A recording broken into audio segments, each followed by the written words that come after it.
ಏನ್ sir?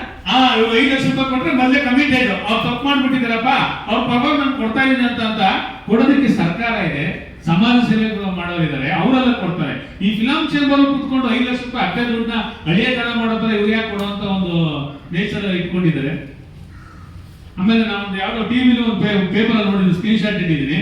Darshan sir ಮೇಲೆ ಯಾವ್ದೋ ಒಂದು ಹಳೆ ಸೇಡ್ ಇತ್ತಂತೆ, ಆ ಹಳೆ ಸೇಡಿಗೋಸ್ಕರ 5 ಲಕ್ಷ ರೂಪಾಯಿ ಕೊಟ್ರಂತೆ ಅಂತ ನನ್ನ ಪೇಪರ್ ಕಟ್ಟಿಂಗ್ ಇಟ್ಟಿದ್ದೀನಿ. ಸೇಡು ಗಿಡು ಅಲ್ಲ ಸರ್, ನನ್ನ ಹತ್ರ ಇದೆ ಸರ್, ಕೇಳಿ ಇಲ್ಲಿ ಯಾವ್ದೋ ಒಂದ್ರಲ್ಲಿ ಬರೋದು ಹೇಳ್ಬಿಡಿ. ಫಾಲೋ ಮಾಡ್ತಾ ಇರೋರು ಅಲ್ಲಿ ಅವರು ಮೌಖಿಕವಾಗಿ ಒಪ್ಕೊಂಡಿದ್ದಾರೆ. ಯಾಕೆಂದ್ರೆ ಎಲ್ಲ ಪ್ರೂಫ್ ಆಗಿದೆ. ಆರೋಪಿಗಳು ಯಾರು ನಡೆದಿದ್ದಾರೆ ಎಲ್ಲರೂ ನಿಜವಾದ ಆರೋಪಿಗಳೇನೆ, ಅದೇನು ಸುಮ್ಮನೆ ಸಿಗಾಕಿರೋದಲ್ಲ.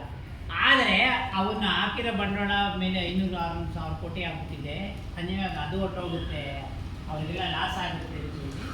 ಅಟ್ಲೀಸ್ಟ್ ಇನ್ನು ಕೊಟ್ಬಿಟ್ಟು ಈಗ ಸ್ವಲ್ಪ ಸಮಾಧಾನ ಪಡಿಸೋಣ, ಕೇಸ್ ಸ್ವಲ್ಪ ಮೈಲ್ಡ್ ಆಗಿದೆ ಕೊಟ್ಟಿರೋದು ಅಂತೇಳಿ ನಮಗೆ ಆಂತರಿಕವಾಗಿ ಒಂದು ಮಾಹಿತಿ ಬಂದಿದೆ. ಆದ್ರೆ ನಾವೇನು ಒಂದು ಖಂಡಿಸ್ತೀವಿ ಅಂದ್ರೆ, ರೇಣುಕಾ ಸ್ವಾಮಿಗೆ 5 ಲಕ್ಷ ರೂಪಾಯಿ ಕೊಡೋ ಅವಶ್ಯಕತೆ ಇಲ್ಲ ಸರ್. ಫಿಲಂ ಚೇಂಬರ್ ದುಡ್ಡು ಕೊಡೋದಿಲ್ಲ, ನೀವು ಸ್ವಂತ ವೈಯಕ್ತಿಕ ದಾನ ಧರ್ಮ ಮಾಡಿ, ನಾವು ಕೇಳೋ ವಯಸ್ಸಿಲ್ಲ. ನೀವು ಯಾಕೆ 5 ಲಕ್ಷ ಕೊಡ್ತೀರಾ, 10 ಲಕ್ಷ ಕೊಡ್ತೀರಾ, 1000 ರೂಪಾಯಿ ಕೊಡ್ತೀರಾ,